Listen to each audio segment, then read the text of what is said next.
ഇത് mass മോട്ടോഴ്സിന്നാണ്. ഹീറോൻ്റെ glamour വണ്ടി നമ്മൾ വർക്കിനായിട്ടുണ്ട്. നമുക്കതിനകത്ത് മെയിനായിട്ട് പറഞ്ഞാണ് അവർക്ക് സെൽഫ് ചെക്കപ്പ്, എഞ്ചിൻ ഓയിൽ മാറ്റാം, ജനറലായിട്ട് സർവീസ് ചെയ്യാം. പിന്നെ റൈറ്റ് സൈഡ് ഷറൗഡ് പൊട്ടിക്കിടക്കണ്ട, അതൊന്ന് ടൈറ്റ് ചെയ്ത് പിടിപ്പിക്കണം. എഞ്ചിൻ ഓയിൽ കത്തണ ഒരു കംപ്ലയിൻ്റ് ഉണ്ട്. ഇത്രയാണ് മെയിനായിട്ട് പറഞ്ഞാണ് അവർക്ക് കേട്ടോ. അപ്പോൾ നമ്മൾ വണ്ടി വർക്കിന് കയറ്റിയിട്ടുണ്ട്. അപ്പോൾ നമുക്കതിനകത്ത് ബാക്ക് ബ്രേക്കിൻ്റെ ഭാഗമൊക്കെ ചെക്ക് ചെയ്യാൻ വേണ്ടി അയച്ചിട്ടുണ്ട്. ബ്രേക്ക് ലൈനർ നമുക്ക് കിടക്കുന്നത് കമ്പനി ലൈനറൊന്നുമല്ല, ഡ്യൂപ്ലിക്കേറ്റാണ്. പക്ഷേ തൽക്കാലം വേണമെങ്കിൽ നമുക്കൊന്ന് ക്ലീൻ ചെയ്ത് ബ്രേക്ക് ക്യാമൊക്കെ ഒന്ന് ക്ലീൻ ചെയ്ത് ഗ്രീസ് ചെയ്ത് റീസെറ്റ് ആക്കാം. നെക്സ്റ്റ് നമുക്ക് പിന്നീട് മാറ്റിയിടുന്ന സമയത്ത് കമ്പനിയായിട്ട് ഇടാനായിട്ട് ശ്രദ്ധിച്ചാൽ മതി കേട്ടോ. തൽക്കാലം വേണമെങ്കിൽ ക്ലീൻ ചെയ്തിടാം. പിന്നെ ചെയിൻ ലൂസ് ഉണ്ട്, അത് നമുക്ക് ടൈറ്റ് ചെയ്തിടാനുണ്ട്. ബാക്കിലത്തെ ടയറിൻ്റെ കണ്ടീഷനൊക്കെ നോക്കി പുതിയ ടയർ കിടക്കണേ. വീൽ ബെയറിങ് കാര്യങ്ങൾ കംപ്ലയിൻ്റ് ഒന്നും ചേട്ടോ. ഹബ്ബിലൊക്കെ നല്ല രീതിയിൽ പൊടി കാര്യങ്ങളുണ്ട്. അപ്പോൾ ഇതൊക്കെയാണ് മെയിനായിട്ട് നമുക്ക് ആ കുറഞ്ഞ ലൈനറൊക്കെ ഉപയോഗിക്കുമ്പോൾ തന്നെ പ്രോബ്ലം. കൂടുതൽ പൊടി വരും. ലൈനറിൻ്റെയും ഹബ്ബിൻ്റെ ഇടയിൽ ഈ പൊടി വന്നിട്ട് മൊത്തം ഈ ഹബ്ബിനെ സ്ക്രാച്ച് ആക്കാനും അതൊരു കാരണമായിട്ട് മാറും. തൽക്കാലം ക്ലീൻ ചെയ്തിടാം. എന്തായാലും നമ്മൾ കാശ് കൊടുത്ത് മേടിച്ചാണല്ലോ. അത് ഉപയോഗിച്ച് തീർത്തതിന് ശേഷം പിന്നീട് ഇടുമ്പോൾ കമ്പനിയായിട്ട് ഇടാനായിട്ട് ശ്രദ്ധിക്കാം. പിന്നെ അതിൻ്റെ എയർ ഫിൽറ്റർ നമ്മൾ ചെക്ക് ചെയ്തു, പുതിയ ഫിൽറ്റർ അടിക്കുന്നത്. അപ്പോൾ ജസ്റ്റ് ഒന്ന് എയർ അടിച്ച് ക്ലീൻ ആക്കിയാൽ മതി. പിന്നെയാണ് മെയിൻ കംപ്ലൈൻറ്റ്. നമുക്ക് ഓയിൽ മാറ്റാൻ വേണ്ടിയിട്ട് അയച്ചാണ്. അപ്പോൾ ആകെ നിലവിലുള്ള ഓയിൽ ഇതാണ്. നമ്മുടെ വണ്ടിക്ക് ഓയിൽ കത്തിപ്പോണ കംപ്ലയിൻ്റ് ഉണ്ട്. ഇപ്പോൾ വണ്ടി 1,40,000 കിലോമീറ്റർ ഓടിയുണ്ട് ഇപ്പോൾ നിലവിൽ.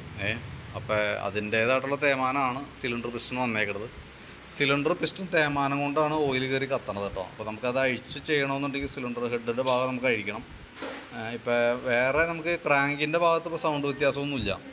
അപ്പോൾ അതുകൊണ്ട് തന്നെ നമുക്ക് വേണമെങ്കിൽ ഇത് അഴിച്ചിട്ടൊന്ന് ജസ്റ്റ് ബോർ ചെയ്ത് വേണമെങ്കിൽ യൂസ് ചെയ്യാം. ബോർ ചെയ്തിട്ട് കഴിഞ്ഞാൽ മാക്സിമം യൂസ് ചെയ്യാം. പിന്നീട് നമുക്ക് ഡാമേജ് വന്ന സമയത്ത് ഫുൾ എഞ്ചിൻ വർക്കായിട്ട് ചെയ്താലും മതി. നിലവിൽ നമുക്ക് ഈ ഓയിൽ കത്തണ കംപ്ലയിൻറ്റ് മാറണമെന്നുണ്ടെങ്കിൽ എഞ്ചിൻ്റെ ഈ ഹാഫ് പോർഷൻ അഴിച്ചാൽ മതി. ആ ഫയറിങ് നടക്കുന്ന ഭാഗം മാത്രം അഴിച്ചാൽ മതി.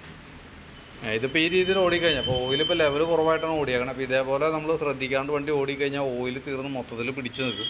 അപ്പോൾ ഫുൾ എഞ്ചിൻ വർക്കായിട്ട് ചെയ്യേണ്ടതായിട്ടൊക്കെ വരും. എപ്പോഴും നല്ലത് ഇങ്ങനത്തെ ഒരു കംപ്ലയിൻറ്റ്സ് കാണിച്ചാൽ പോലും ഏകദേശം 1.5 ലക്ഷം കിലോമീറ്റർ ആവാറായിട്ടുണ്ട് നമ്മുടെ വണ്ടി. അപ്പോൾ എപ്പോഴും ചെയ്യുമ്പോഴും ഫുൾ എഞ്ചിൻ വർക്കായിട്ട് ചെയ്യണതാണ് നല്ലത്. പിന്നെ നമുക്ക് എമൗണ്ട് കുറച്ച് ഇപ്പോൾ അത്യാവശ്യം കാണിക്കുന്ന കംപ്ലയിൻറ്റ് മാത്രം ചെയ്താലും വണ്ടി അത്യാവശ്യം നമുക്ക് ഉപയോഗിക്കാനായിട്ട് പറ്റും. നമ്മളെടുത്ത് തിരിച്ച് പറയണതിൻ്റെ കാരണം എന്ന് വെച്ചാൽ 1.5 ലക്ഷം കിലോമീറ്റർ ഓടിയ വണ്ടിമേക്ക് പുതിയ ഐറ്റംസ് മേടിച്ച് കയറ്റണതിൽ വലിയ കഥയില്ല. കാരണം കംപ്ലയിൻറ്റ്സ് വരാനുള്ള റിസ്ക് കൂടുതലാണ്. അപ്പോൾ അങ്ങനെ വന്ന സമയത്ത് നമ്മൾ ഇപ്പോൾ ഇത് തന്നെയായാലും ഇപ്പോൾ ഈ സിലിണ്ടർ നമുക്ക് ഇത് തന്നെ യൂസ് ചെയ്യാം. അതിൻ്റെ ഉള്ളിൽ വന്ന പിസ്റ്റൺ മാത്രം നമുക്ക് പുതിയതിട്ടിട്ട് ലേത്തി കൊടുത്ത് ബോർ ചെയ്ത് യൂസ് ചെയ്യാനായിട്ട് പറ്റും. അങ്ങനെ വരുമ്പോൾ നമുക്ക് പരമാവധി ഉപയോഗിക്കാനായിട്ട് പറ്റും. പിന്നെ കുറേ കഴിയുമ്പോഴത്തേക്ക് അതിൻ്റെ ഉള്ളിൽ വന്ന ക്രാങ്ക് ഷാഫ്റ്റൊക്കെ ഓൾറെഡി കംപ്ലയിൻറ്റിലേക്ക് വരും. അപ്പോഴത്തേക്ക് നമുക്ക് മാക്സിമം ഉപയോഗിക്കാനായിട്ട് പറ്റും. അപ്പോൾ അതാണ് ഒരു ഓപ്ഷൻ. അതല്ലെങ്കിൽ പിന്നെ ഉള്ളത് കഴിഞ്ഞാൽ ഫുള്ളായിട്ട് അഴിച്ച് ക്രാങ്ക് ഷാഫ്റ്റ് അടക്കം മാറ്റി സെറ്റ് ചെയ്യണം. അപ്പോൾ അങ്ങനെ ചെയ്യുകയാണെന്നുണ്ടെങ്കിലും ബെറ്ററാണ്. അങ്ങനെ ചെയ്യണതാണ് ഏറ്റവും ബെറ്റർ. പക്ഷേ നമുക്കത് കോസ്റ്റ് കൂടുതലായിരിക്കും. രണ്ടിൻ്റേതായിട്ടുള്ള ഗുണമുണ്ട്, രണ്ടിൻ്റേതായിട്ടുള്ള ദോഷമുണ്ട് കേട്ടോ. അപ്പോൾ എമൗണ്ട് കുറച്ച് ചെയ്യണമെന്നുണ്ടെങ്കിൽ ബോർ ചെയ്തിട്ടാൽ മതി. പക്ഷേ പിന്നീട് എപ്പോഴെങ്കിലും കംപ്ലയിൻറ്റ് വന്ന സമയത്ത് നമുക്ക് മൊത്തത്തിൽ അഴിച്ച് ചെയ്യേണ്ടതായിട്ട് വരും. അതല്ലെങ്കിൽ ഫുള്ളായിട്ട് അഴിച്ചിട്ട് ചെയ്യണമെന്നുണ്ടെങ്കിൽ ഏകദേശം നമുക്ക് 10-15,000 രൂപ ചിലവ് തന്നെ കേസാണ്.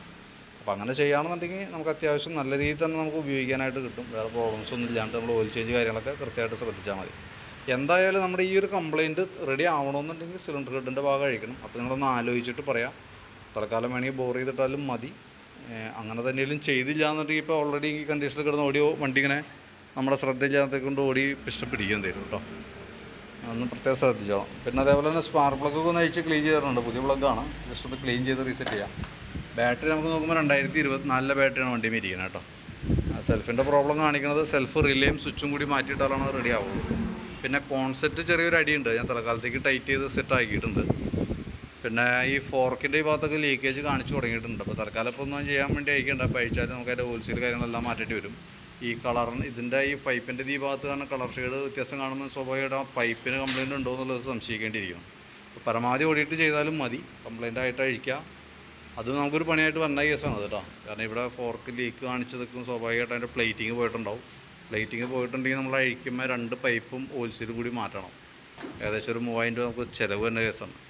അപ്പോൾ വേണമെങ്കിൽ കൂട്ടത്തിൽ ചെയ്യാം. ഇനി അതല്ലാന്നുണ്ടെങ്കിൽ ഓർമ്മയിൽ വെച്ചേക്കാം. അങ്ങനെ കംപ്ലയിൻറ്റ് ഉണ്ട് നമ്മുടെ വണ്ടിക്ക്. താമസിയാണ്ട് അങ്ങനത്തെ വർക്ക് ചെയ്യേണ്ടതായിട്ട് ഒരു സൈഡൊക്കെ നല്ല ലീക്ക് വരും. വന്ന സമയത്ത് അഴിച്ച് നമ്മളത് റിപ്പയർ ചെയ്യാനായിട്ട് നിൽക്കരുത്. അഴിച്ചാൽ പൈപ്പും ഓയിൽസീലും കൂടിയാണ് മാറ്റിക്കളയുക. അപ്പോൾ ഒറ്റ ചിലവിൽ കാര്യങ്ങൾ കഴിഞ്ഞോളും. നല്ല പക്കയായിട്ട് നീറ്റായിട്ട് കാര്യങ്ങൾ നടക്കുകയും ചെയ്തു കേട്ടോ. ഇപ്പം നിലവിൽ ഞാൻ അതിൻ്റെ വീഡിയോസ് ഒന്ന് അയച്ചു തരാം. അപ്പോൾ നോക്കിയിട്ട് വീഡിയോ കണ്ടു കഴിയുമ്പോൾ നോക്കിയിട്ടൊന്ന് പറയണം. നമുക്കിപ്പോൾ സിലിണ്ടർ ഹെഡ് ഇപ്പോൾ ചെയ്യുന്നുണ്ടെങ്കിൽ ബോർ ചെയ്തിട്ടാണ് ചെയ്യണമെന്നുണ്ടെങ്കിൽ ഞാൻ അതിൻ്റെ ഏകദേശം ഒരു എസ്റ്റിമേറ്റ് ആക്കാം. അതിൻ്റെ ഡീറ്റെയിൽസ് വാട്സാപ്പിൽ തരാം. അപ്പോൾ വീഡിയോ കണ്ടു കഴിയുമ്പോൾ നോക്കിയിട്ടൊന്ന് റിപ്ലൈ ഇടാം. എന്തെങ്കിലും കോൾ ചെയ്യണം കേട്ടോ. അതനുസരിച്ചിട്ട് വേണം നമുക്ക് വർക്ക് കണ്ടിന്യൂ ചെയ്യാനായിട്ട്. ഓക്കെ.